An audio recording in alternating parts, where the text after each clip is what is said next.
May it be an evening star shines down upon you. May it be when darkness falls, your heart will be true.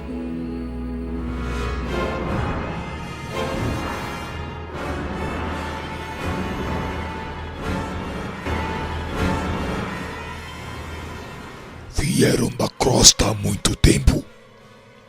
Sim, Sr. Gregório, e temos necessidade de auxílio. E já foram examinados? Não. Quem os enviou? Certa mensageira de nome Matilde. Não sei quem seja, todavia podem entrar. Tenho serviços nos mistérios e não posso ouvi-los agora. Amanhã, porém, ao anoitecer, serão levados aos setores de seleção antes de admitidos ao meu serviço.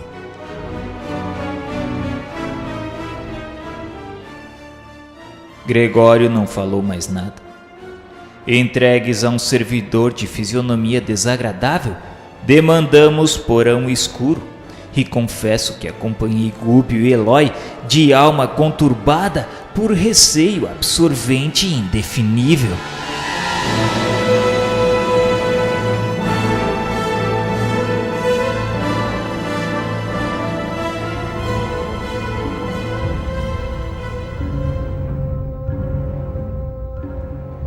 Transcorridas longas horas em compartimento escuro, aproveitadas em meditações e preces sem entendimentos verbais, fomos conduzidos na noite imediata a um edifício de grandes e curiosas proporções. O esquisito palácio guardava a forma de enorme hexágono, alongando-se para cima em torres pardacentas, e reunia muitos salões consagrados a estranhos serviços. Iluminado externa e interiormente pela claridade de volumosos tocheiros, apresentava o aspecto desagradável de uma casa incendiada. Sob a custódia de 4 guardas da residência de Gregório, aqui nos comunicaram a necessidade de exame antes de qualquer contato direto com o aludido sacerdote, penetramos o recinto de largas dimensões, no qual se congregavam algumas dezenas de entidades em deploráveis condições. Moços e velhos, homens e mulheres aí se misturavam em relativo silêncio. Alguns gemiam e choravam. Reparei que a multidão se constituía em sua quase totalidade de almas doentes. Muitos padeciam desequilíbrios mentais visíveis.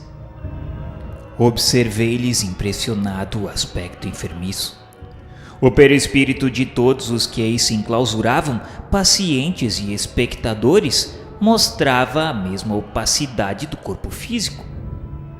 Os estigmas da velhice, da moléstia e do desencanto que perseguem a experiência humana ali triunfavam perfeitos.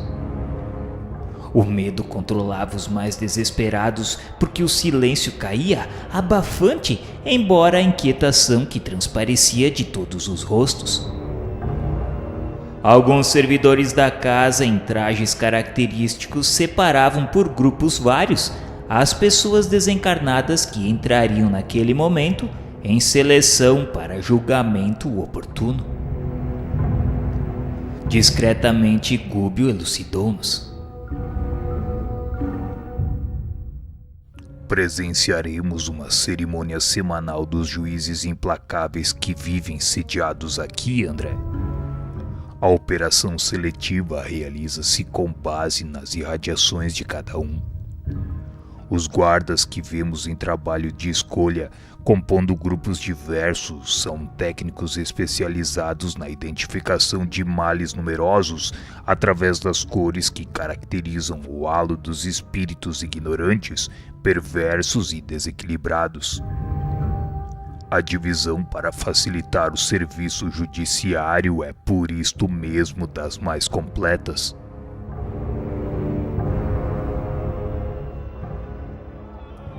A essa altura o pessoal de Gregório nos dera tréguas, afastando-se de nós de algum modo, não obstante vigiar-nos das galerias repletas de gente.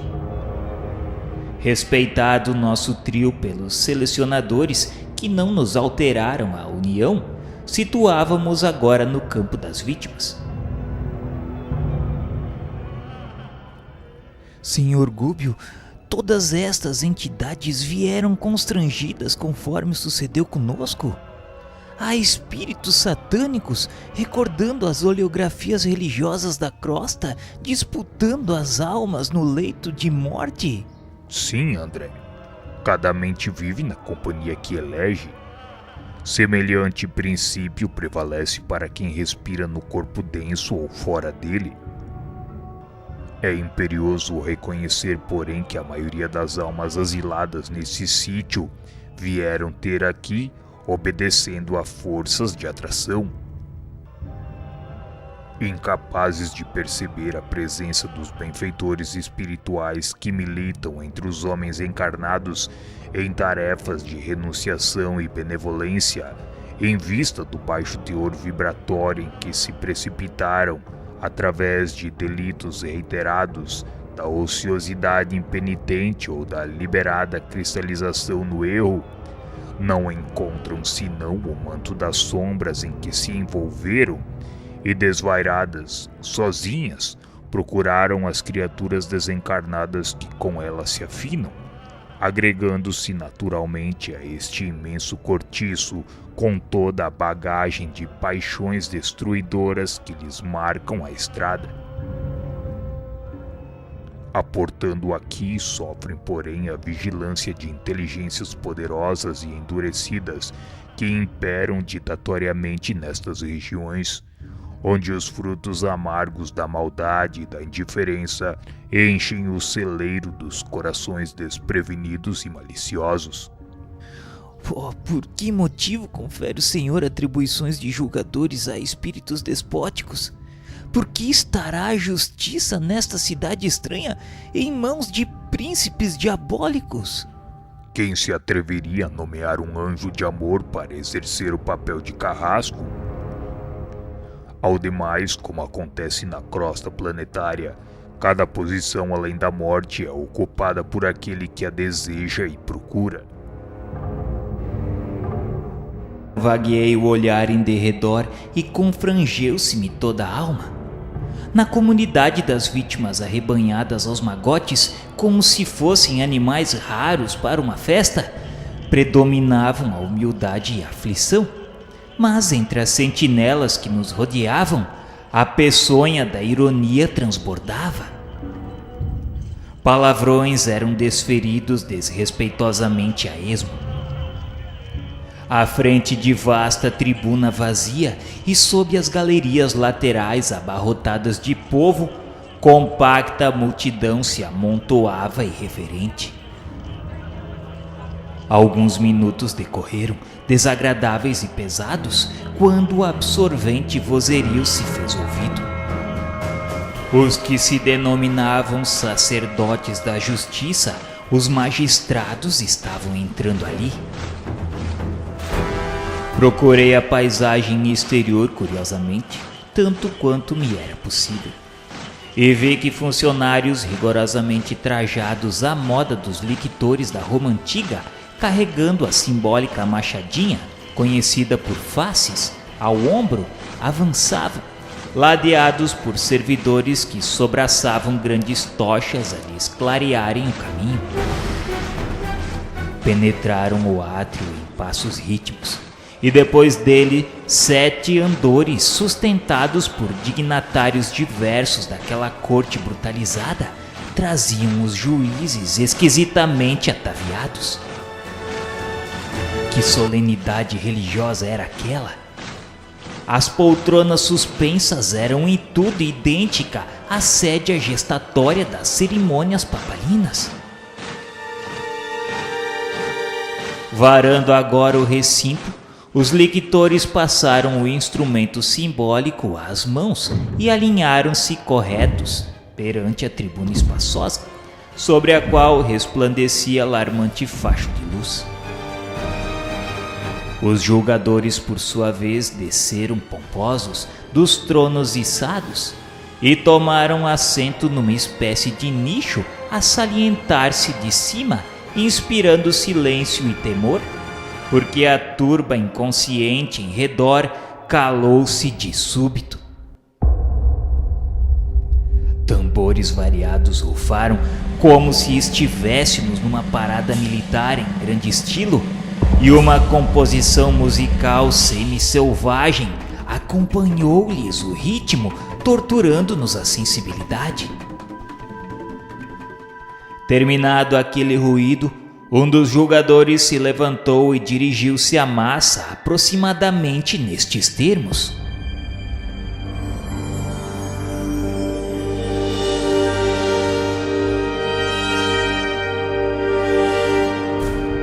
Nem lágrimas, nem lamentos, nem sentenças condenatórias, nem absolvição gratuita. Essa casa não pune nem recompensa.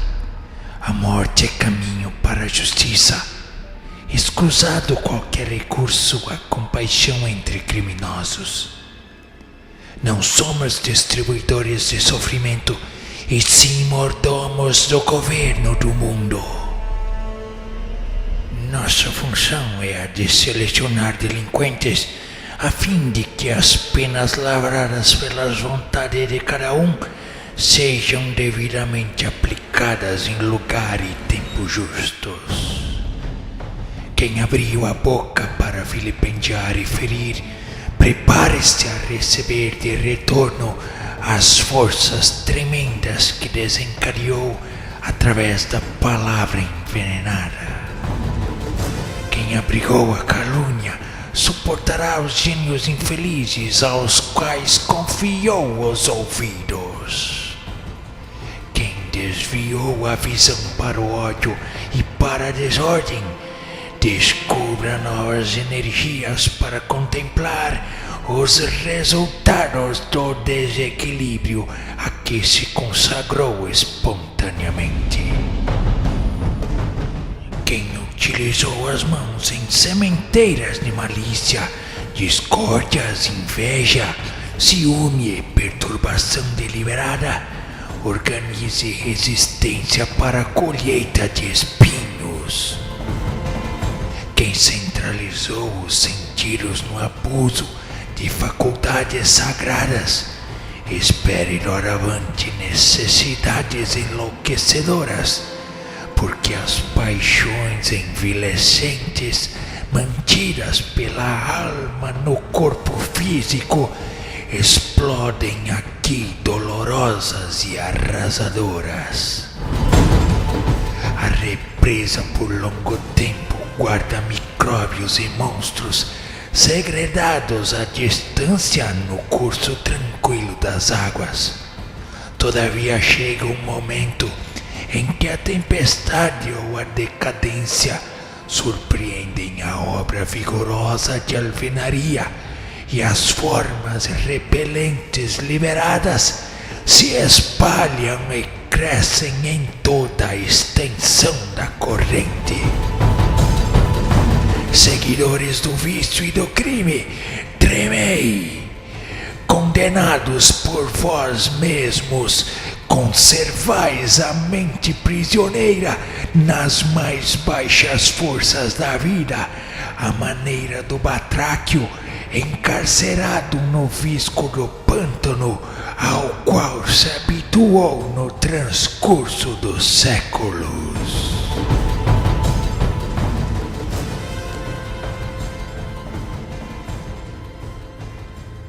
Nesse ponto, o orador fez pausa e reparei os circunstantes. Olhos esgazeados pelo pavor jaziam abertos em todas as máscaras fisionômicas. O juiz, por sua vez, não parecia respeitar o menor resquício de misericórdia. Mostrava-se interessado em criar ambiente negativo a qualquer espécie de soerguimento moral, estabelecendo nos ouvintes angustioso temor. Prolongando-se o intervalo enderecei com o olhar silenciosa interrogação ao nosso orientador, que me falou quase em segredo. O julgador conhece a sociedade das leis magnéticas nas esferas inferiores e procura hipnotizar as vítimas em sentido destrutivo, não obstante usar, como vemos, a verdade contundente. Não vale acusar a inutilidade desta colônia, porque ninguém escapará aos resultados das próprias obras quanto o fruto não foge às propriedades da árvore que o produziu. Amaldiçoados sejam pelo governo do mundo quem nos desrespeite as deliberações baseadas, aliás, nos arquivos mentais de cada um. Quem nos acusa de crueldade não será benfeitor do espírito coletivo, o homem que se consagra à vigilância de uma penitenciária. E quem sois vós, senão rebotalho humano? Não viestes até aqui conduzidos pelos próprios ídolos que adorastes?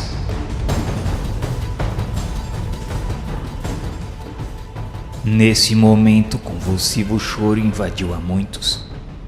Gritos atormentados, rogativas de compaixão se fizeram ouvir.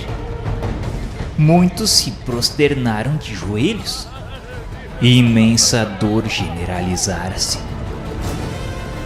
Gúbio trazia a destra sobre o peito como se contivesse o coração, mas vendo por minha vez aquele grande grupo de espíritos rebelados e humilhados, orgulhosos e vencidos, lastimando amargamente as oportunidades perdidas, recordei meus velhos caminhos de ilusão e, por que não dizer, ajoelhei-me também, compungido e implorando piedade em silêncio.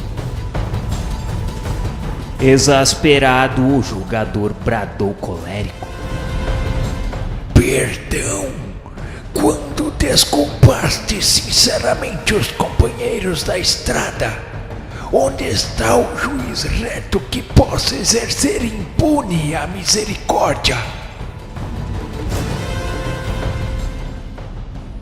E incidindo toda a força magnética que lhe era peculiar através das mãos sobre uma pobre mulher que o fixava, estarrecida, ordenou-lhe com voz soturna: Venha cá.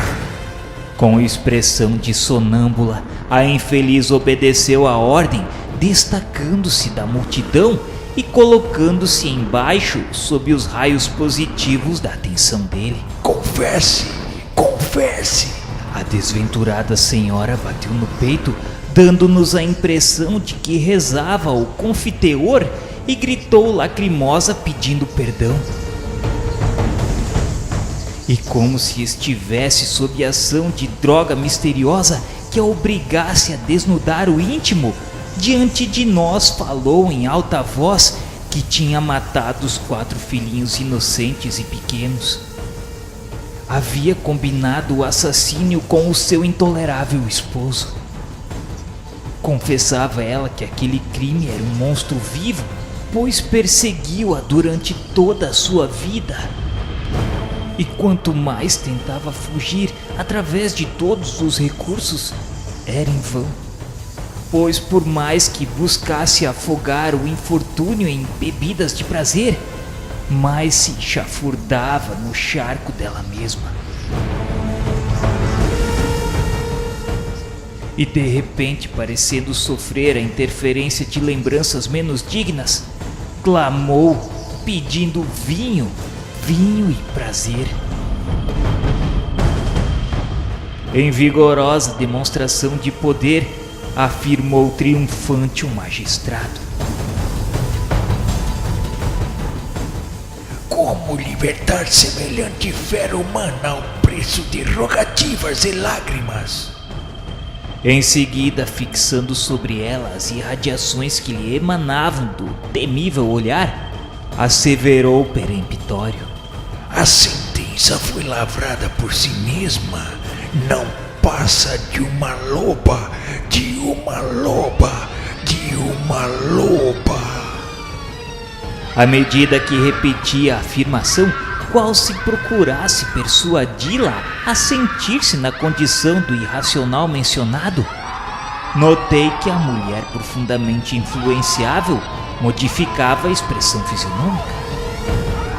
Entortou-se-lhe a boca, a cerviz curvou-se espontânea para a frente. Os olhos alteraram-se dentro das órbitas. Simiesca expressão revestiu-lhe o rosto. Via-se patente naquela exibição de poder o efeito do hipnotismo sobre o corpo perispirítico. Em voz baixa procurei recolher o ensinamento de Gúbio, que me esclareceu num cicio. O remorso é uma bênção, sem dúvida, por levar-nos à corrigenda, mas também é uma brecha através da qual o credor se insinua cobrando pagamento. A dureza coagula-nos a sensibilidade durante certo tempo, todavia sempre chega um minuto em que o remorso nos descerra a vida mental aos choques de retorno das nossas próprias emissões. Temos aqui a gênese dos fenômenos de licantropia inextricáveis, ainda para investigação dos médicos encarnados. Lembras-te de Nabucodonosor, o rei poderoso a que se refere a Bíblia? Conta-nos o livro sagrado que ele viveu sentindo-se animal durante 7 anos. O hipnotismo é tão velho quanto o mundo e é recurso empregado pelos bons e pelos maus, tomando-se por base, acima de tudo, os elementos plásticos do perispírito. Notando, porém, que a mulher infeliz prosseguia guardando estranhos caracteres no semblante, perguntei: E essa infortunada irmã, Sr. Gúbio? Ela vai permanecer assim, nessa forma, para sempre? Ela não passaria por esta humilhação se não a merecesse. Além disso, se adaptou às energias positivas do juiz cruel em cujas mãos veio a cair, pode também esforçar-se intimamente, renovar a vida mental para o bem supremo e afeiçoar-se à influenciação de benfeitores que nunca escasseiam na senda redentora. Tudo, André, em casos como este, se resume a problema de sintonia. Onde colocamos o nosso pensamento, aí se nos desenvolverá a nossa própria vida. O orientador não conseguiu continuar. Ao redor de nós, as lamentações se fizeram estridentes. Interjeições de espanto e dor eram proferidas sem rumo. O magistrado que detinha a palavra determinou silêncio e exprobou asperamente a atitude dos queixosos. Logo após, notificou que os espíritos seletores se materializariam em breves minutos e que os interessados poderiam solicitar deles as explicações que desejassem.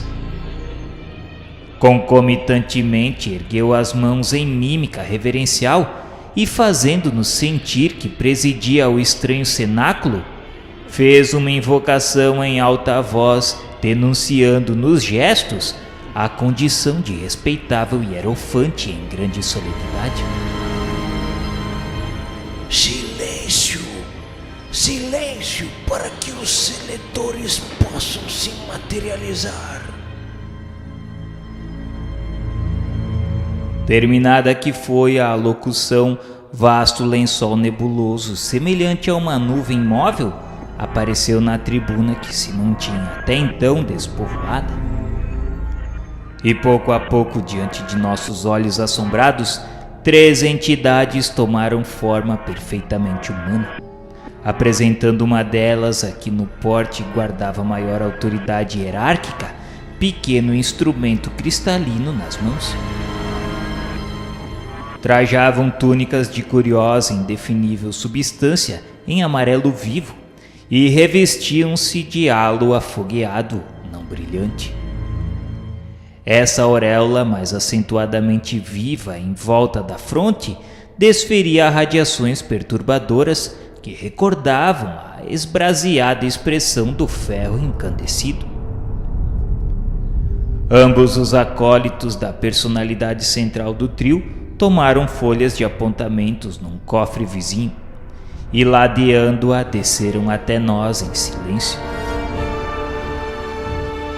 Inesperada inquietação tomou a turba, dantes agitada.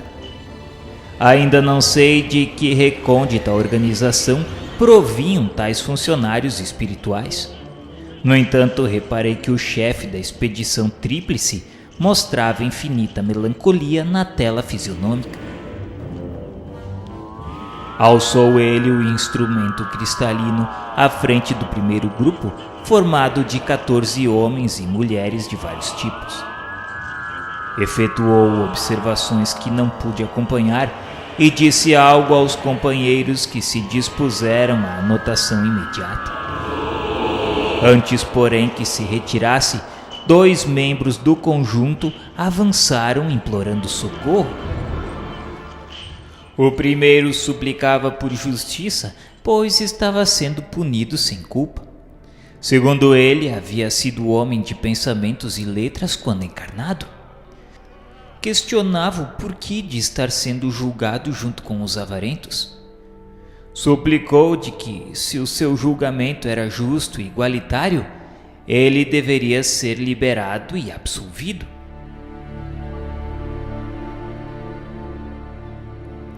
Não havia terminado quando o segundo homem interferiu, ajuntando com palavras de reverência ao magistrado. E, tal qual o primeiro, acreditava que não deveria estar sendo julgado ali. Disse que não pertencia à classe dos sovinas, a que ele havia sido imantado injustamente. Sua vida transcorreu entre livros e não entre moedas. A ciência, o estudo, era o seu tema predileto.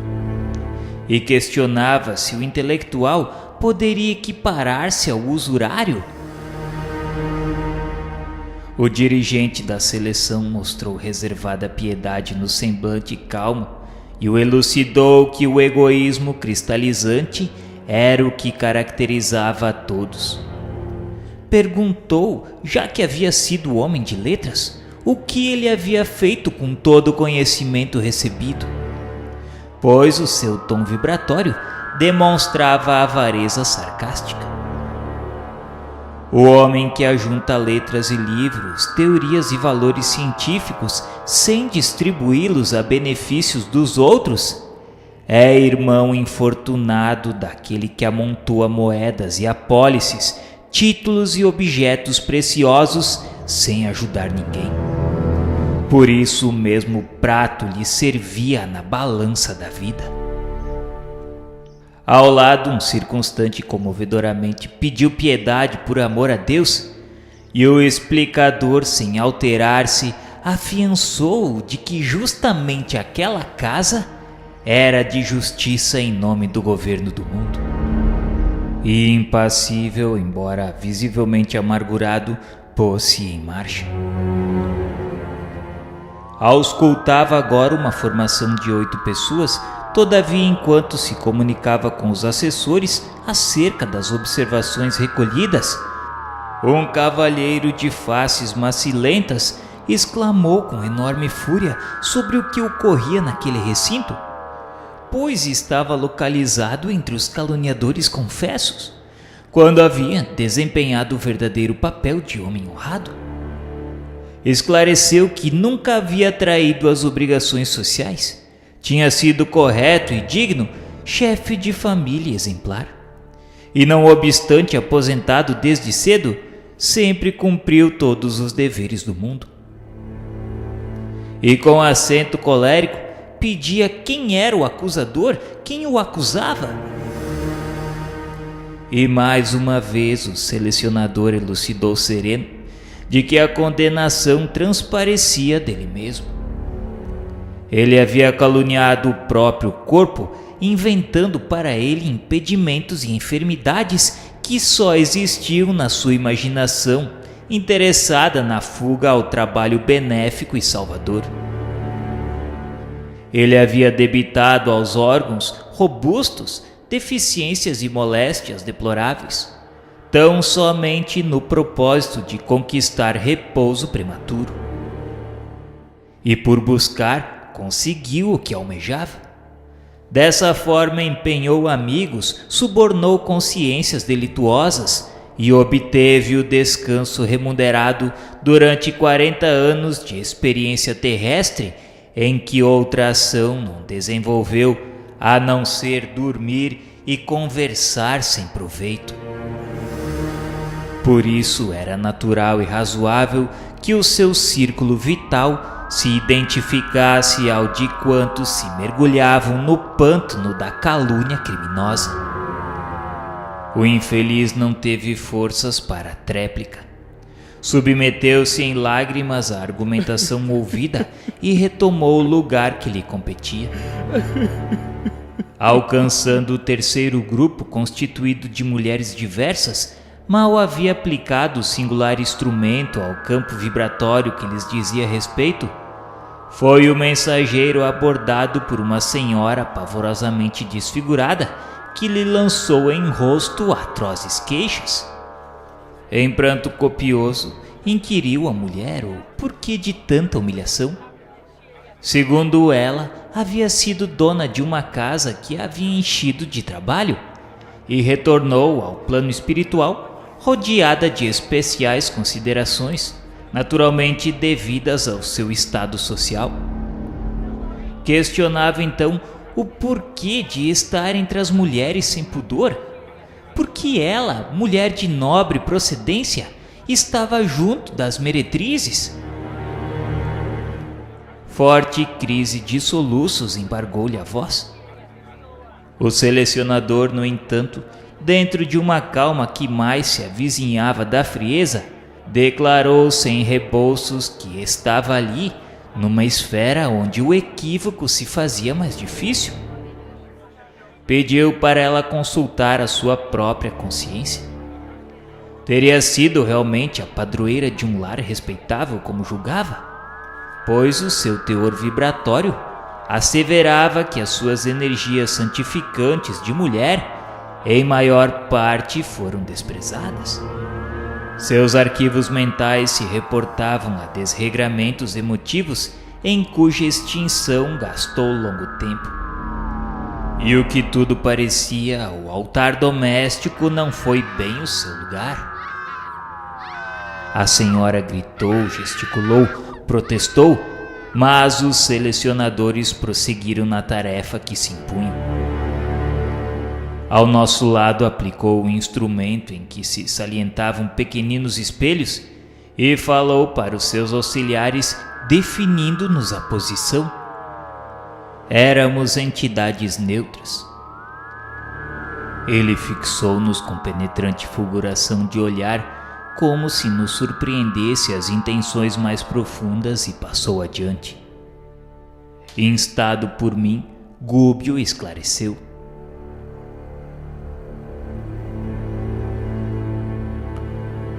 Não fomos acusados. Nos será possível o engajamento no serviço desejado. E que espécie de aparelho é esse, Sr. Gúbio? Trata-se de um captador de ondas mentais. A seleção individual exigiria longas horas. As autoridades que dominam nestas regiões preferem a apreciação em grupo, o que se faz possível pelas cores e vibrações do círculo vital que nos rodeia a cada um.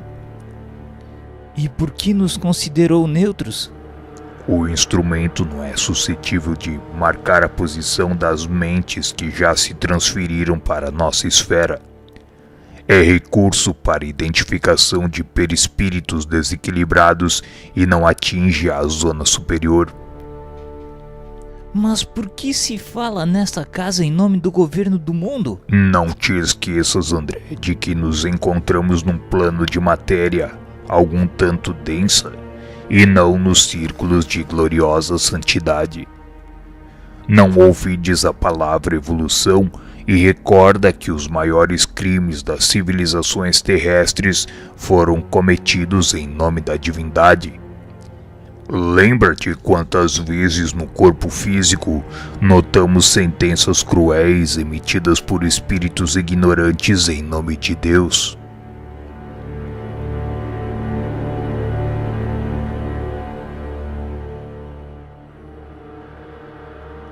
Pouco a pouco a cerimônia terminou com a mesma imponência de culto externo em que se havia iniciado.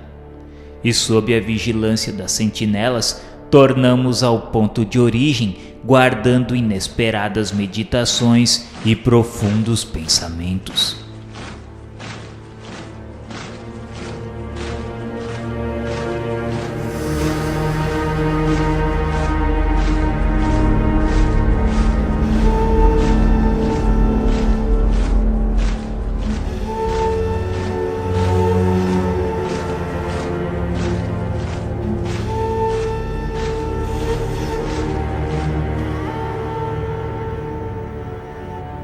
May it be an evening star shines down upon you. May it be when darkness falls.